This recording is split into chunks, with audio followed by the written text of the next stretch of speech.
Welcome to another episode of In the Reel. Today, we're not going to be discussing just one film, because this week we're looking at many little films that give us a sense of the early days of filmmaking. Instead, I want to talk to you about processing the world around you through media.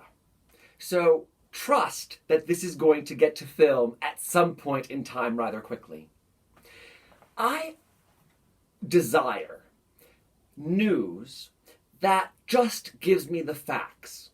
I don't want the news to tell me how to feel and how to think, or even what I should be doing. I want information that I can take and make up my own mind on. And so I started noticing when this thought process started going through and I was talking about it with friends, all of a sudden my social media platforms and the way that was advertised started changing. And this newspaper came up called Epoch Times. Now, I kept watching the ads and wondering about the paper. There were some buzzwords in there that made me think, I don't think this paper is as unbiased as they say. Long story short, I went to see my mother-in-law, and she had actually started getting the Epoch Times. So I got a chance to look and read the newspaper and make an informed decision. And I came across an ad for the newspaper, to buy the newspaper and to get a further subscription. And I noticed in particular, they talked about how they had an arts and culture section. And they said that this arts and culture section only looked at traditional and classical art forms. Now, the moment I hear traditional and classical, that says something to me. It tells me that this newspaper isn't interested in the art that is being made today.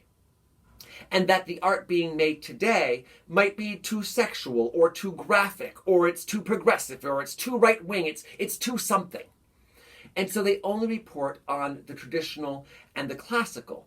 And I realized right away, well, I don't want to buy this paper because these words are very conservative.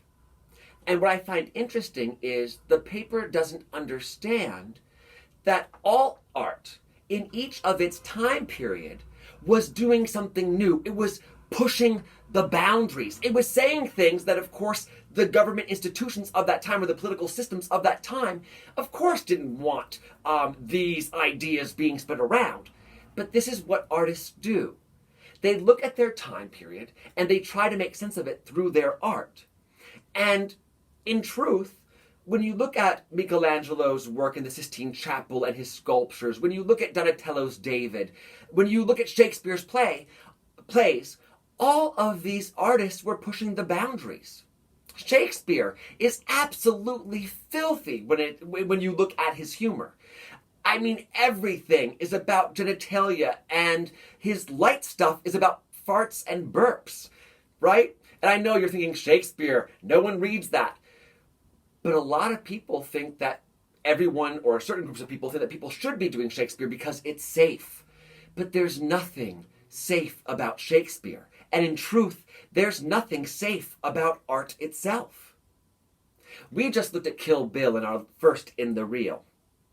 And this guy, Quentin Tarantino, is pushing the boundaries. He's having a dialogue about revenge and violence itself. He is saying something about this problem. And even though he does it in a way that's cool and hip and extraordinarily delivered, he's saying something.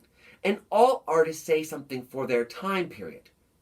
Just because it's traditional doesn't mean it's not revolutionary. So I hope this small talk got your brain thinking. And I hope when you start watching the movies I'm showing to you, you will see just how revolutionary my picks are, especially when we get to the very end of the class, where we watch avant-garde films. And these avant-garde films are what a lot of artists look to, and they steal from them to make their films more exciting and different. Because if we didn't have avant-garde artists operating, all our films would be linear, kitchen sink dramas. So I'm now planting a seed for avant-garde film. There are 3 types of film that can be made: narrative, non-narrative, and avant-garde. And of course, a blending of all three occurs, creating thirds, fourth, and fifth films, but it said you can only make three kinds of films.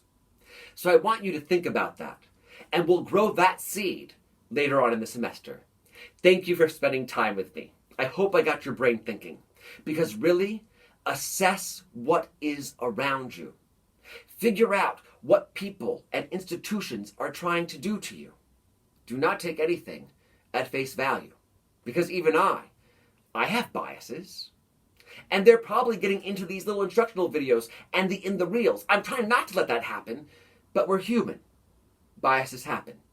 So with that said, have a great week of thinking. Bye-bye.